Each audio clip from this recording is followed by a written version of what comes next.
sometimes there's days where you're just like, that's how I feel right now, but I'm hoping to get my adrenaline pumping and get at it.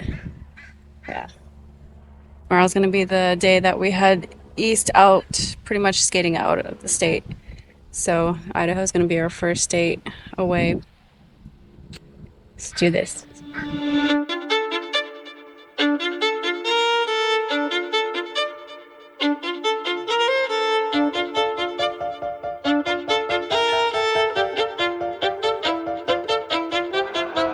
I grew up with low self-esteem. It was me and my mama, just us in the trauma. Hands up if you know what I mean. I see you, I feel you, I want you to know that you're not alone. I know what it's like not to have a home, like walking barefoot up a gravel road. The pain gon' make you unstoppable, now audible.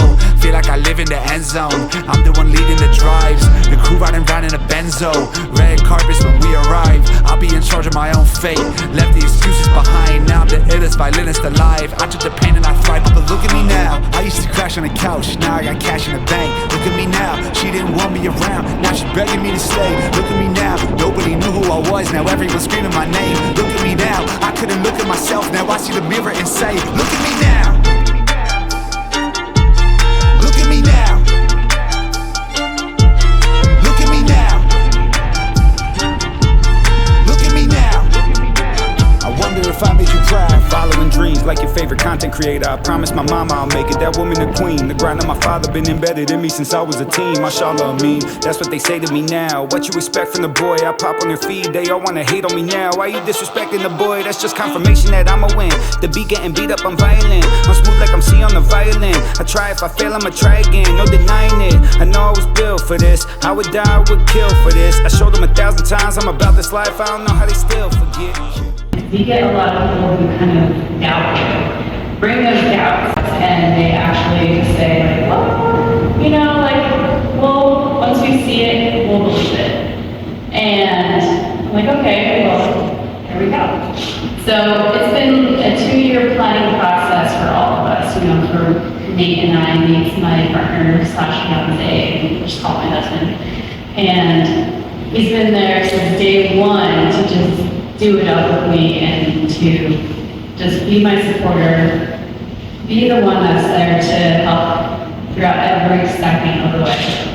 And he is not native, so I know that a lot of folks are kind of like, oh, but he is one person that, you know, in the beginning, he himself didn't know much about what was going on, and then he educated himself, and I provided information to him. He was just like, this is really messed up how this is just happening, and nobody's talking about it. And then we started to educate more folks out there. And a part of this, now that we're on our 5th day, right? 6th day. 7. Wow. My name is Karen Condon, White House Cross, and J. Squeeze Skeet. My name is Karen Condon, I'm the Vice Chair for the Couple Business Council. I met Melissa last year. HHS invited you and the twins.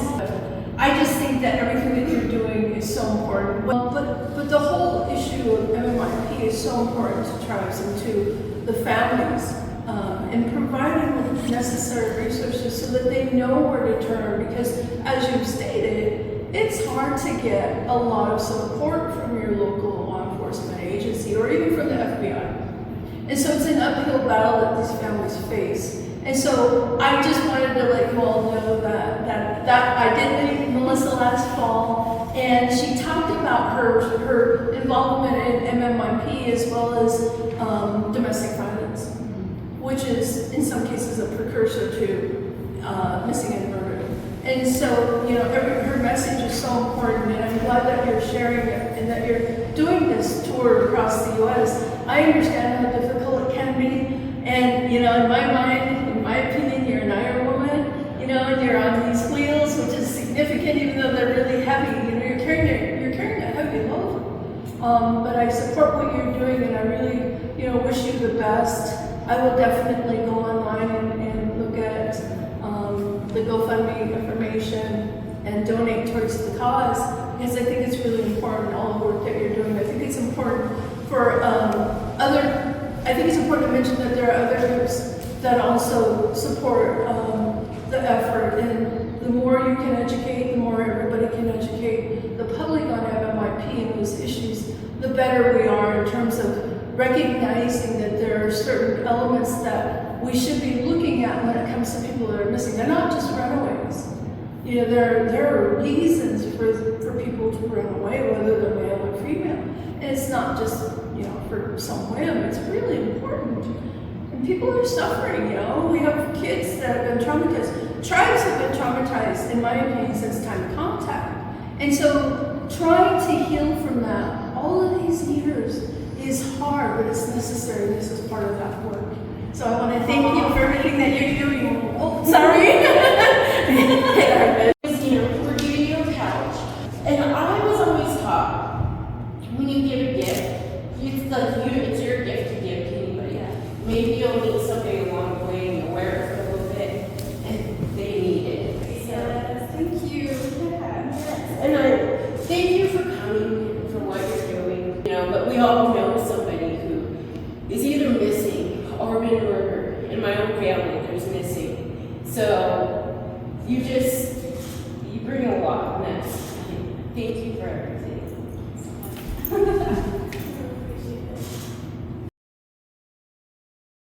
We'll take them to their phone, they'll Google what does the handprint on the face mean, and it takes them to a bunch of MMIP resources. And then there are others who just kind of like look like they're embarrassed for me, but I'm not embarrassed. And so bringing this forward and bringing the awareness out there is super important, because there's a lot of cases here in Washington State as we speak, and I want to be able to shed light onto like what is like behind the scenes of MMIP, because I feel like some people just see it as, oh, it's just another person going missing again. Like you have that stereotype that we're drunks and alcoholics and, you know, get into drug use, but that's not true. So behind, you know, what is behind MMIP, what does it all stand for? And that's where I want to bring in health, wellness, and healing too, of like my own story as a survivor of domestic violence, and how roller skating helped me to, you know, within my healing journey, and still does. And that brings forward like, oh, my body is changing as I get older. And I see a lot of people responding to that on Instagram or on social media, where they're like, thank you for talking about this, because there needs to be more light on it. And the same goes for MMIP. Thank you for talking about it, because there needs to be more light on this. 31, oh man, hang on, I just looked at it but forgot. 31.13 miles today. It's one of those days where I'm starting to learn a little bit more about my body, and learning a bit more about how to maneuver my body in certain ways to help it not get overly exhausted so fast. So, for example, whenever I go on these cracks, or I need to balance myself going downhill, I stagger my feet. So I can't even do it right now, but I just stagger my feet. And so my left foot is in front, and then my right foot is behind it. So it's just kind of staggered, and that creates balance when you're going over cracks or going downhill. So what I had been doing was putting a lot of pressure on my left leg. Oh, excuse me. Putting more pressure onto my left leg, that my IT band, which helps with the balance of my legs, was getting worn out so bad that my knee started to hurt pretty badly. So I started to switch up the staggering, where I would put my right leg in front of my left leg instead. So sometimes I know that there's skaters, and I'm one of them, who like changing up something like that is kind of like, oh, I gotta like find the balance again. It's weird, it feels weird. So I started to test it on skates before, and started to get a balance within my legs where I can balance my legs with the right foot in front and left behind it.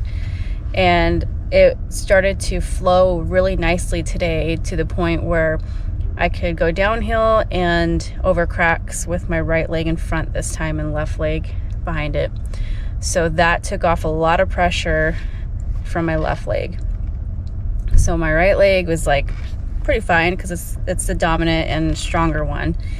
And the more that I started to do that and switch it up, my left leg was golden. It was golden. I'm like, oh, finally figured it out. I was wondering what was, really kicking my left leg's butt, but I just needed to figure out what I needed to do to help my body to go further. So my legs actually feel pretty good. I can tell they're getting stronger. My left leg does need some R&R tonight, which Nate is really good about doing these specific massages. Sometimes they hurt because you have to get in the specific muscles that are like, that just need some major pushing. We're getting some food right now. What would you call the type of like exercise that you do that hurts?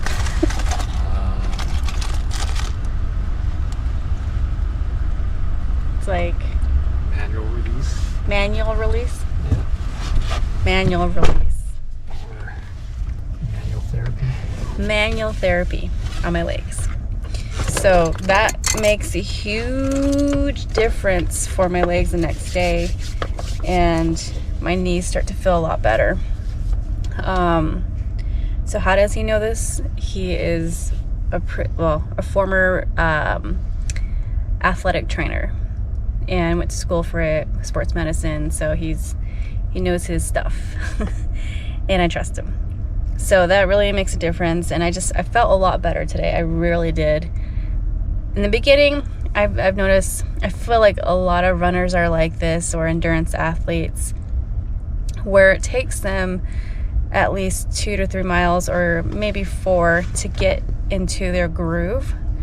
And that's what it was for me, is it took maybe 4 to 5 miles today to get into my groove. And I realized I have a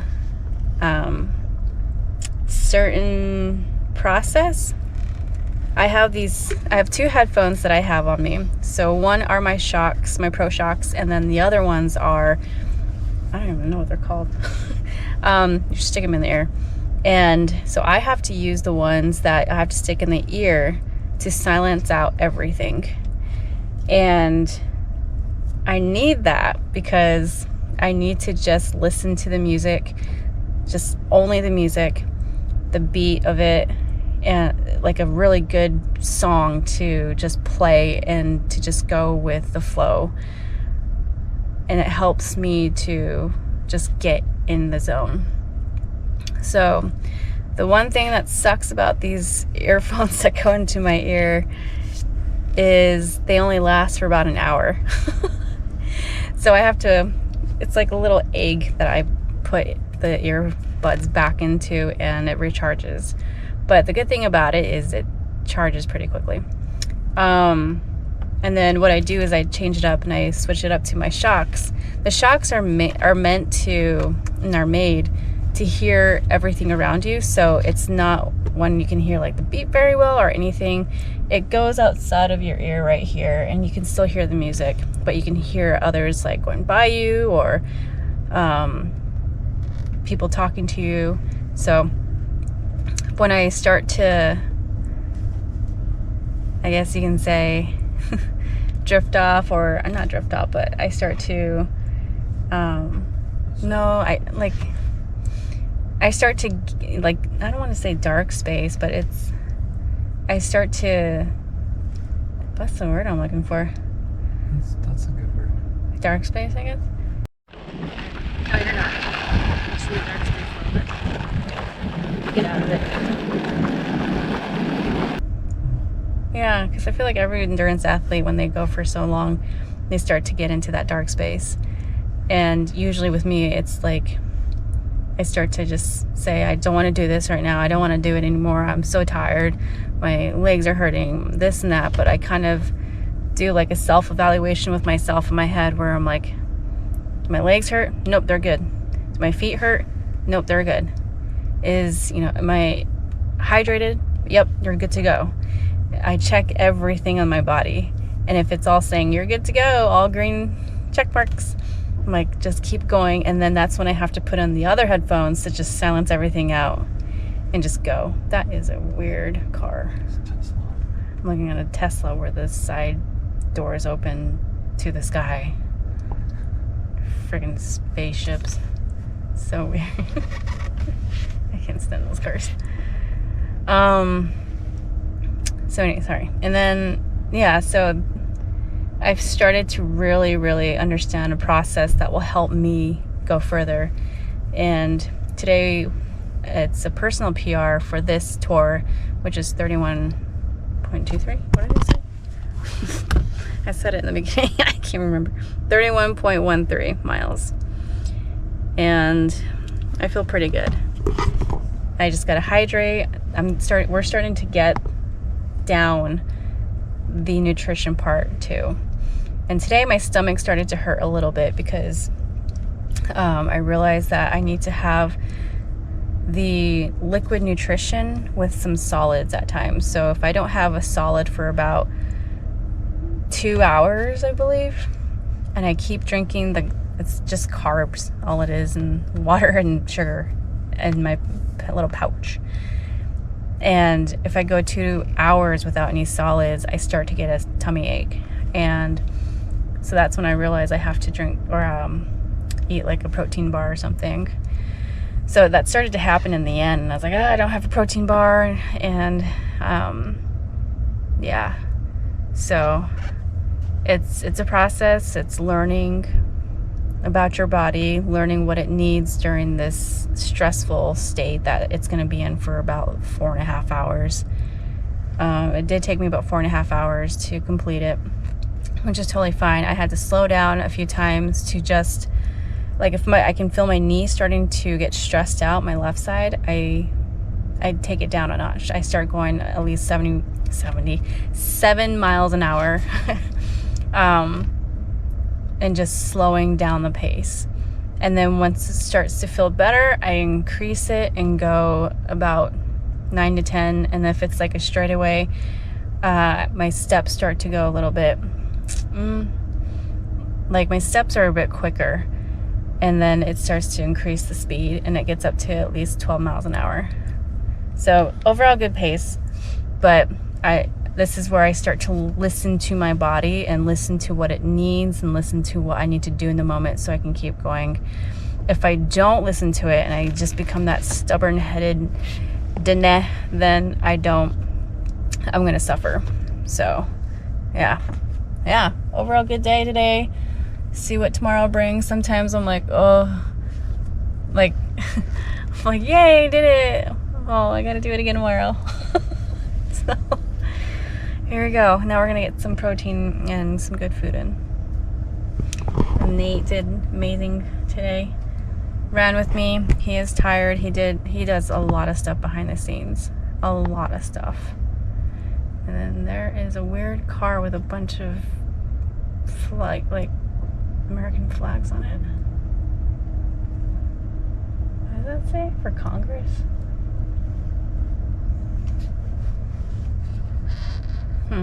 Interesting. Yeah. Any Hoosiers, we're gonna eat. Okay, bye. Doing it up, doing it. Sexy love again. Love again. Sexy love again. I better get that.